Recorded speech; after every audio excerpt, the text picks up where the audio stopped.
Salut tout le monde, aujourd'hui on va voir comment fabriquer un système de déclenchement de feux d'artifice de boîte de nuit. C'est parti. Je me suis pété la gueule. Dans cette vidéo, je vais vous montrer comment fabriquer ces boîtiers qui vont permettre de déclencher des feux d'artifice de boîte de nuit. Donc c'est des pièces pyrotechniques qui sont vraiment homologuées pour la scène. Et donc le récepteur a été conçu pour se fixer sur un pont. Vous savez, c'est ces grandes structures en métal sur lesquelles il y a tous les éclairages. Et grâce à ce système, on va pouvoir déclencher 4 feux d'artifice indépendamment. Ces boîtiers sont assez poussés puisqu'ils communiquent en aller-retour. Donc la télécommande envoie un signal vers le récepteur et le récepteur envoie une confirmation à la télécommande. Comme ça, on a un maximum de sécurité. Et ces boîtiers, je les ai fabriqués pour le Bloody Louis. Vous savez, l'énorme boîte de nuit que j'ai présentée dans ma dernière vidéo.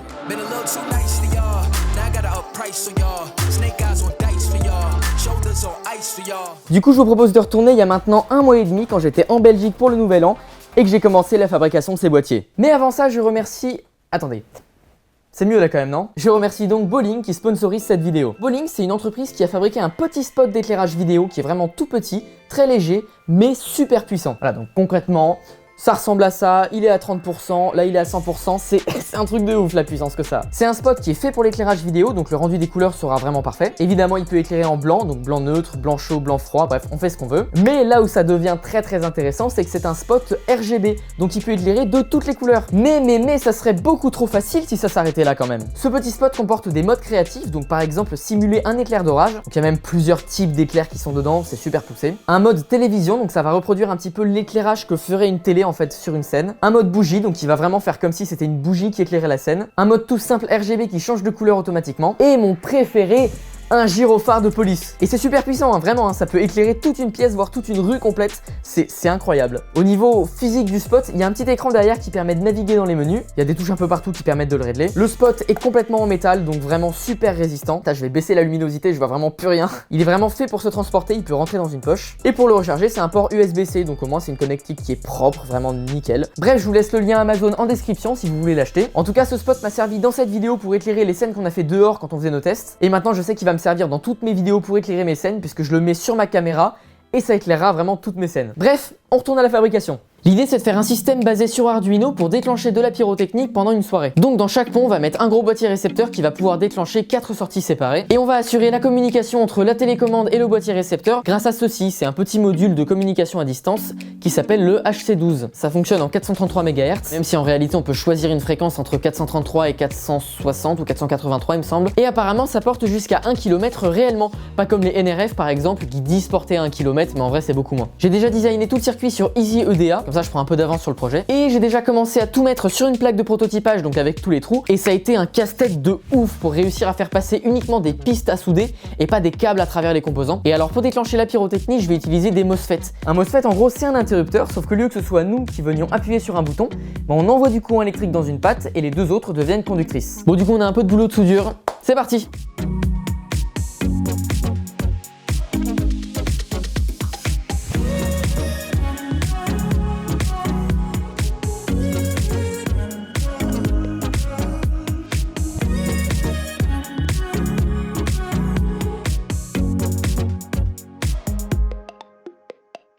Ok, alors pendant que je suis en train de terminer le circuit électrique, on a ce monsieur là-bas qui est en train de designer une télécommande pour activer ou désactiver les sorties. On a déjà imprimé en 3D le boîtier récepteur et j'ai déjà installé des cosses de baffle dessus. Donc comme ça les branchements se feront beaucoup plus facilement. Donc il reste encore à placer un bouton d'allumage et 4 LED autour. Et puis à l'intérieur évidemment les circuits électriques. Ok, je viens juste de terminer le circuit électrique, donc ça a été assez long effectivement, mais on y est arrivé. Donc en théorie tout devrait fonctionner, mais on va déjà tester d'alimenter la carte pour voir qu'il n'y ait pas de court-circuit. Ok, alors je vais déjà brancher les câbles, j'allume l'alimentation et on branche. Ok, c'est bon.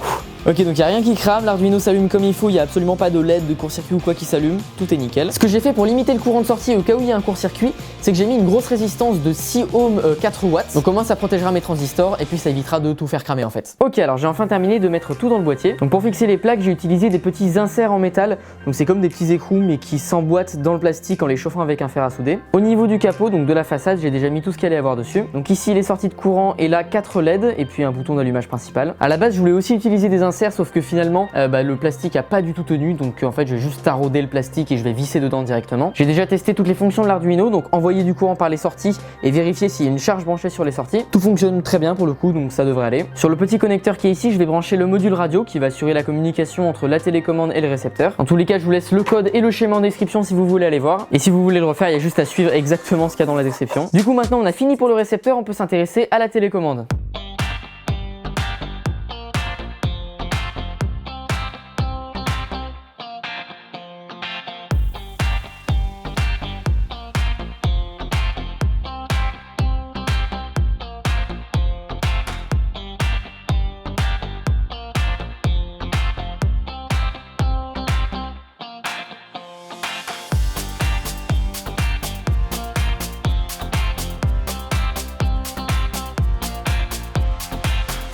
De retour en France, le nouvel an est passé. Alors déjà, c'était un truc de fou.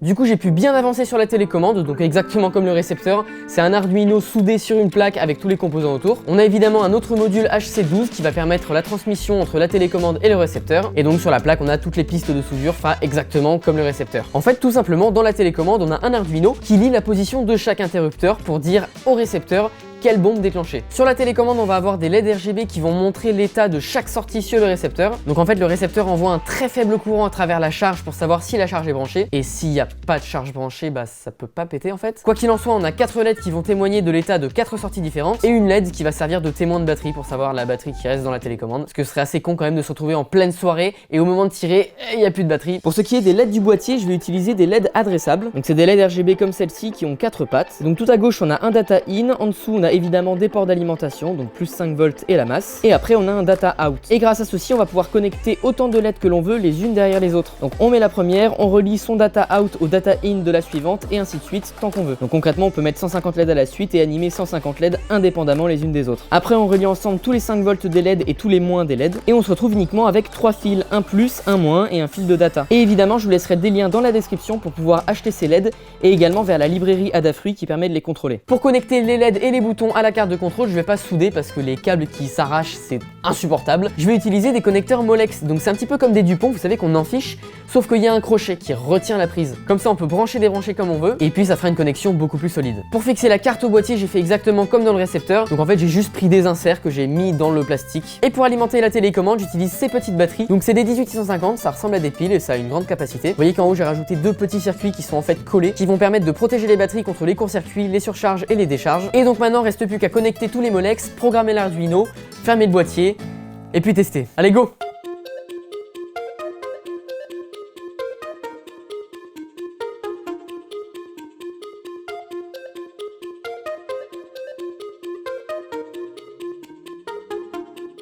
Et après quelques temps, voire quelques semaines de programmation, j'ai enfin terminé. J'arrive pas à y croire, très clairement c'était tellement long et compliqué à programmer ces trucs, mais ça y est, j'ai enfin fini. Et du coup je vous propose de tester les boîtiers, donc pas refermés, déjà pour comprendre comment le truc va fonctionner. Alors déjà ici on a la télécommande, donc avec l'Arduino, l'électronique, etc. Enfin vous connaissez. Alimenté sur le côté par les deux 18650, donc avec le petit module que j'ai mis sous du scotch parce qu'en fait ça faisait un contact avec les LED derrière et ça faisait n'importe quoi. Et à côté le récepteur, donc il manque encore l'alimentation 12 volts à visser à l'arrière du boîtier. Une petite alim comme celle-ci, donc une 8 ampères. Les 4 sorties, le bouton d'allumage. Donc on va déjà allumer ces deux boîtiers et voir un peu tous les modes qui sont présents. Alors étant donné que j'ai pas installé l'alimentation, on va le brancher en USB. C'est très compliqué à une main. Alors déjà au niveau de la télécommande, on peut l'allumer en faisant tourner le bouton qui est ici. Donc à une main je vais y arriver. Voilà. Là toutes les LED s'initialisent. Et il va se mettre à rechercher le récepteur. Donc vu qu'il n'est pas branché encore, il se passe rien. La LED ici clignote tant que il a rien trouvé. Et c'est en stand-by. Dès qu'on va allumer le récepteur, donc en l'occurrence brancher le câble dans l'ordinateur, la LED ici va rester allumée et les 4 LED en dessous vont s'allumer en bleu. Au moment où la connexion se fait entre la télécommande et le récepteur va tester chaque sortie en fait pour savoir s'il y a quelque chose de branché. Là il n'y a rien qui est branché, donc toutes les LED sont allumées en bleu. Mais dès qu'on va brancher quelque chose sur une sortie, la LED correspondante va s'allumer en vert. Exemple avec une résistance que je vais brancher. Voilà, donc là j'ai mis une résistance d'1 kΩ sur la 3e sortie. On va redémarrer le boîtier. Et voilà, la 3e LED est allumée en vert en disant qu'il y a bien quelque chose de branché sur la 3e sortie. Ensuite, parmi les sorties qui sont en vert, on peut les sélectionner pour les faire péter. Donc là, par exemple, hop, je la sélectionne et elle s'allume en rouge. Toujours le bouton qui permettait d'alimenter le boîtier permet également d'armer les sorties. Et ici, le bouton de trig clignote, donc en attendant d'être trig. Et au moment où je trig, donc au moment où je déclenche, hop, la sortie s'allume, toutes les LED passent au jaune en disant que ça y est, le tir a été effectué. On peut désarmer le boîtier et ça revient au début. Et voilà, enfin ce projet terminé. Donc ça peut paraître simple, mais rien que pour faire ça a été une galère de ouf. Je vous laisserai le schéma donc des 2 circuits en description ainsi que le code qui va avec. J'ai donc refermé les 2 boîtiers et franchement ça rend assez propre. Au niveau de la télécommande, elle est pas très lourde et elle tient facilement dans la main. Et au niveau du récepteur, il va pouvoir s'accrocher sur un pont de boîte de nuit, donc avec les trous qui sont tout autour. On vient l'alimenter ici avec une prise 230 volts, donc c'est des câbles comme celui-ci, voilà, tout bêtement. Et maintenant... Non, vous avez quand même pas cru qu'on allait s'arrêter là quand même. J'ai plein de feux d'artifice de boîte de nuit à tester. Un balcon. C'est parti.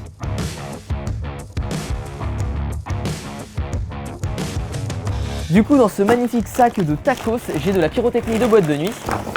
Du coup voilà, ça se présente comme ça, donc c'est des petits tubes noirs dans lesquels il y a de la poudre. Et on a par exemple ici une gerbe dorée, donc ça fait des étincelles dorées. Une gerbe dorée, c'est quand tu bois trop de Cold Strike.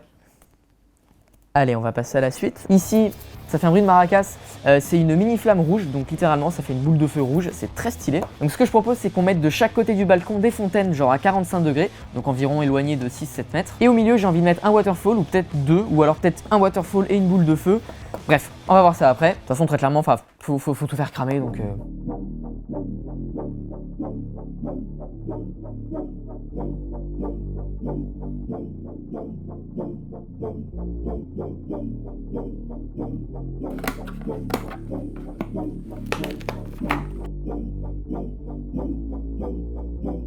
Du coup, j'ai scotché sur une planche en bois une fontaine que je vais tout simplement poser. Putain, j'ai fait un bruit. Je vais tout simplement la poser sur le bord du balcon comme ça. Même chose de l'autre côté du balcon. Et au milieu, on va mettre une boule de feu et un waterfall.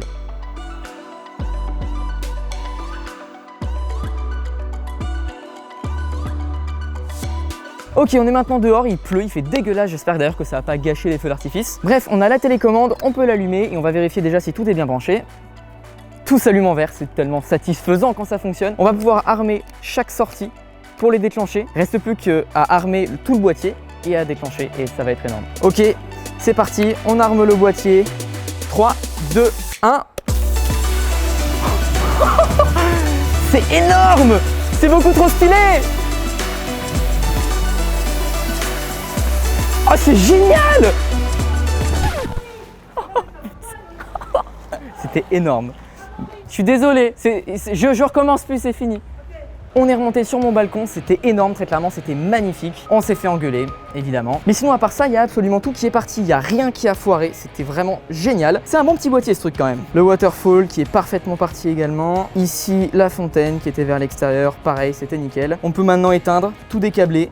Et c'était trop bien. Merci à tous d'avoir regardé cette vidéo, j'espère que ça vous a plu. Si vous voulez plus de fabrication et d'expériences de fou comme ça, n'oubliez pas le petit pouce bleu et de partager ça à la terre entière en fait, à vos amis, votre famille, votre grand-mère. Je vous dis à très bientôt pour des projets de fou, il y a plein de tournages super cool qui sont prévus. Bref, à la prochaine. Non mais fallait pas...